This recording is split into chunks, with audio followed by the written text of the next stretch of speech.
But what we find is that for the level 1 autistic patients, the higher functioning, they do much better on the CBD because it helps regulate the anandamide that their body is making, the little bit it's making. And it also usually it's a full spectrum. So there's still usually a little bit of THC that gets added in.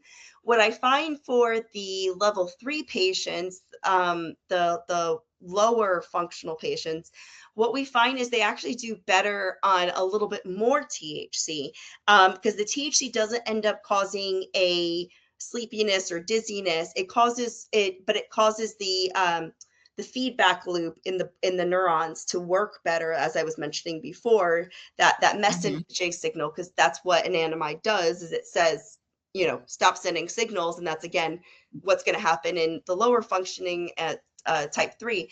But a type 3 ASD patient, or patient with ASD, is very similar to like what I associate it with a type 1 diabetic. They're not really making any, or if they're making, it's extremely minimal. So you really need to fully replenish it versus just giving kind of like assistance, for lack of better terms. So it really depends on the patient.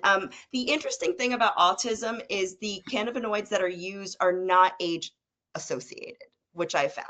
So I actually have had patients that are in their, that have autistic spectrum disorder, that are in their, that are like 18 and 20, that are using a much lower dose than I have patients who are 5 years old or 9 years old using. And it just happens to be with what their endocannabinoid deficiency is and what they can tolerate. Oddly enough, the 9-year-olds can tolerate THC without a problem, even at a 0.5 milligram, yet the 20-year-olds can't tolerate THC at all and has to be on a broad spectrum. So it's just very interesting because, again, you cannot make an assumption that